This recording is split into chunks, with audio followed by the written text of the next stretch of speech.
hoje estamos aqui presentes para ver a publicação de um livro que, haja ou não culpados, haja ou não vítimas, é o espelho da forma como não é feita a justiça. Eu não digo, quando estou a dizer estas frases, eu não estou a atribuir culpas específicas a A, a B ou a C. É um reflexo da nossa atitude. É um reflexo que tem consequências catastróficas para aqueles que nos são próximos e podem ter consequências catastróficas para cada um de nós. Carlos Cruz, muito obrigado pelo esforço, pelo trabalho, pelas horas de análise e de junção de documentos, e todos esperamos que aquilo que é possível corrigir venha a ser corrigido. Muito obrigado por me convidar.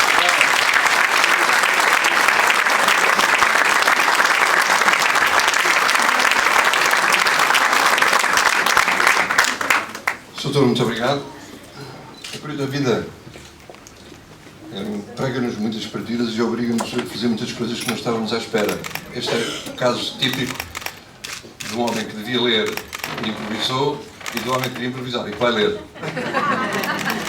Será injusto isto? Não, é verdade. E a verdade, quando é assumida completamente, nunca é injusta.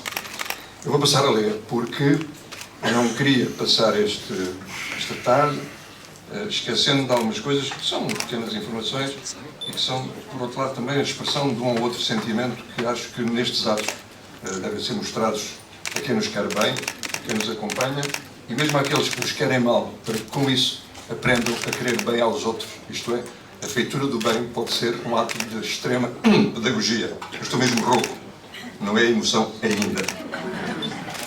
Em primeiro lugar, naturalmente quero agradecer a presença de todos os que aqui se encontram, qualquer que seja o seu estado de espírito ou a convicção de cada um.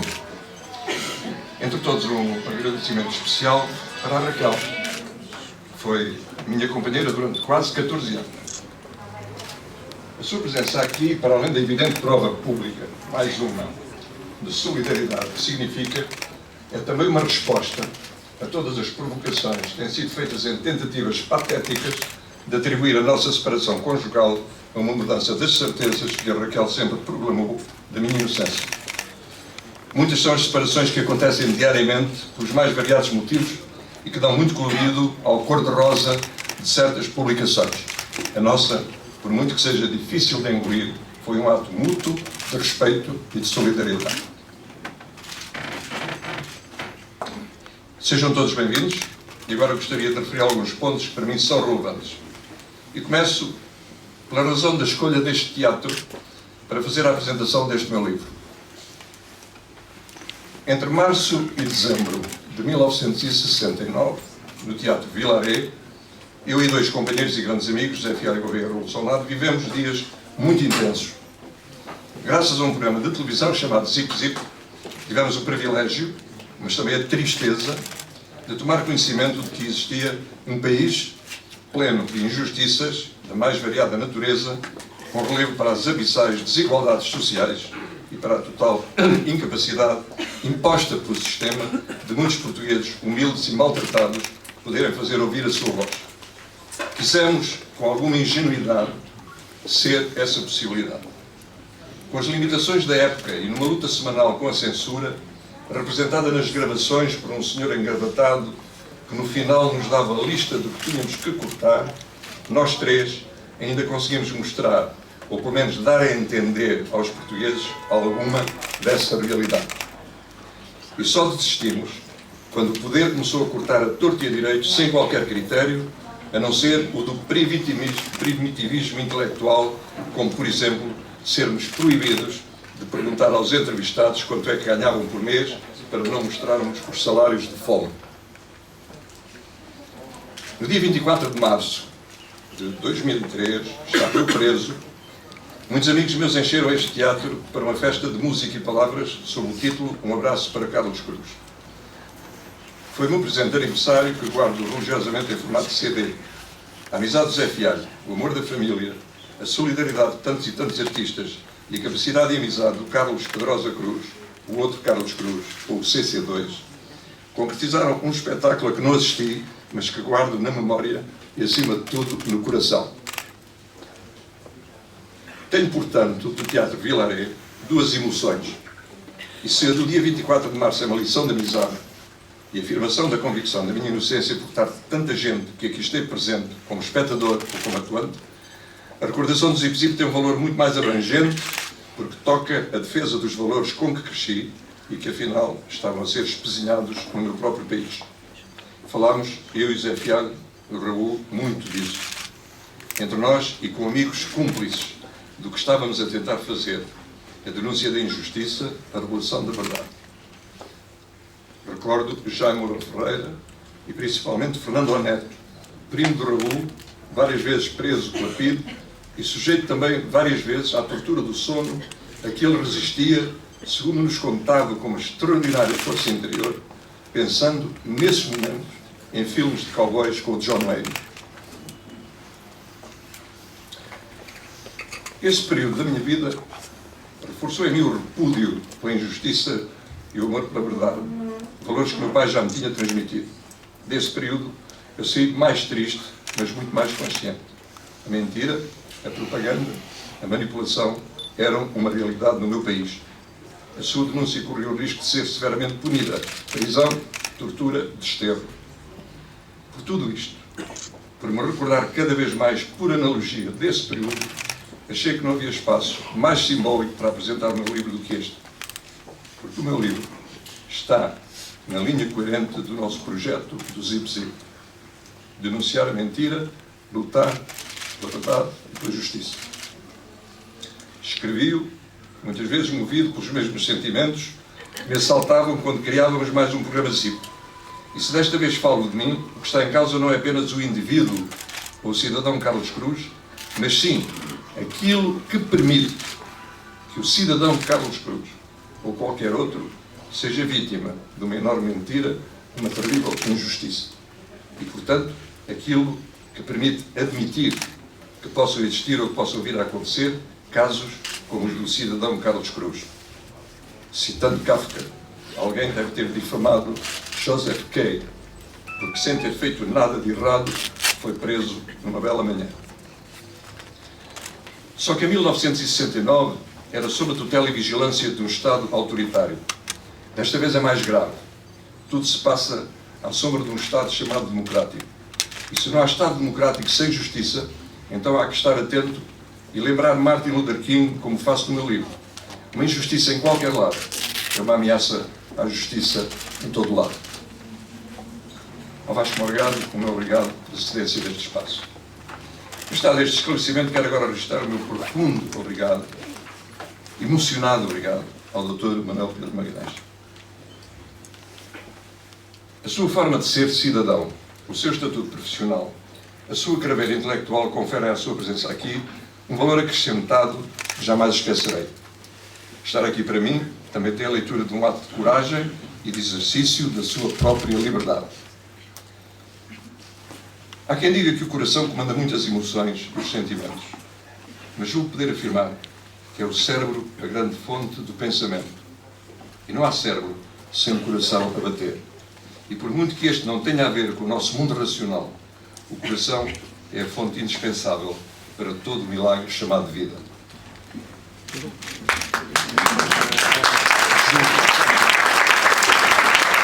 Não me lembro de alguma vez ter tido o coração ao pé da boca. Mas lembro muito bem que o Dr. Manuel Pedro Magalhães teve o meu coração nas mãos. Literalmente. Parou-o. E ressuscitou-o. Depois de me costurar 4 bypasses que ainda durou. Não tivesse sido ele, e hoje possivelmente eu não estaria aqui. Não sei se ele fez mais alguma coisa, mas é o mesmo coração que teve nas mãos. Ainda bate e fornece a necessária energia ao cérebro, onde então sim nasce o pensamento. Não lhe atribuo, doutor, a responsabilidade dos meus pensamentos, mas o senhor é responsável por contribuir para que o meu pensar sobreviva. E porque me orgulho do que penso, agradeço-lhe por me ter salvo o coração há 18 anos. E agradeço ainda mais e muito sensibilizado o facto de, com a sua presença, a reconhecer algum valor ao que eu penso. Olho para esta sala e sinto-me reconfortado. Entre rostos conhecidos e de amigos, vejo rostos para mim anónimos que quiseram assistir a este pequeno evento. E renovando o meu obrigado pela vossa presença, faço um agradecimento muito especial aos muitos que aqui não se encontram, mas que quiseram justificar a sua ausência, enviando-me mensagens de conforto, apoio e dizendo-me onde estão a esta hora e a fazer o quê. Entre apresentações de filmes de um canal de televisão, espetáculos onde intervêm em localidades longe de Lisboa e compromissos profissionais até em funções docentes, as faltas estão mais do que justificadas. Não tinham que o fazer, mas sensibilizou-me porque é outra forma de marcar presença. Amigos e colegas, desde o teatro à música, desde a rádio à televisão, fui encontrá-los espalhados pelo mundo, de Londres a Madrid, da Suíça a Miami, de Porto a Algarve, do Rio de Janeiro a Luanda. E de Luanda chegaram-me 2 mensagens da mesma pessoa, que leio com a necessária autorização e com as quais simbolizo todas as outras. Primeira, de Luanda com muita amizade, um abração, contigo sempre. Um dia depois, segundo SMS, espero que tenhas muitos amigos. Sei que a minha irmã Paula é, como eu, uma fervorosa defensora da tua inocência. Regresso quinta-feira, senão estava aí contigo. Assinado, Rui Veloso. Obrigado, Rui. Obrigado a ti. Uma palavra para a minha editora Vogais, também de gratidão, pela forma com que aceitou o projeto e muito pela forma como o tem tratado. Para o Manuel, a Ana, Guilherme e Joana, para toda a força de vendas, para o paginador Ilírio Vasco, que fez um trabalho de enorme qualidade. Muito obrigado.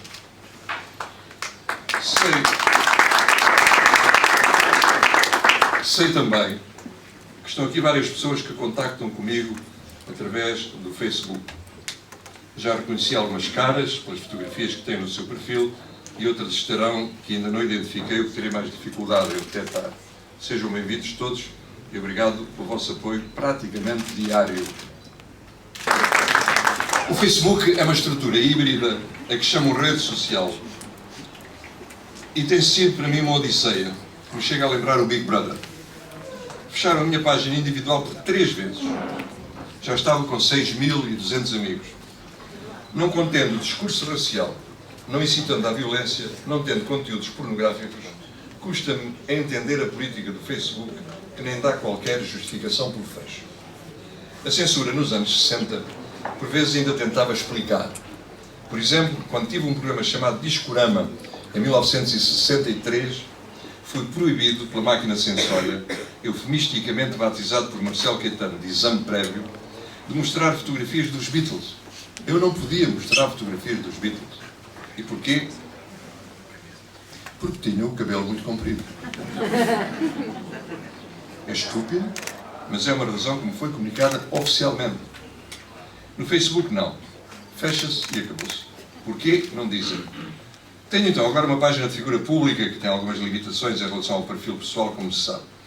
Pois enquanto ela vive, contava às 16h30 de hoje já com 1.239 aderentes, mas com forte tendência para crescer. Até quando, não sei. É que incomodam as minhas páginas e os meus amigos na net. Não sei, mas tenho o direito de suspeitar. E falando em net, como sabem, abri no dia da sentença um site na internet, www.processoscarlos.com, tem até hoje cerca de 1.200.000 visitas.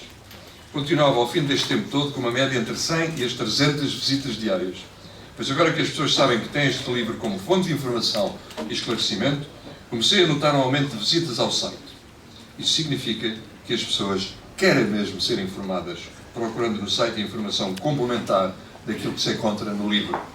Possivelmente para não se sentirem cúmplices por omissão ou por opinião não fundamentada de um erro judicial cruel.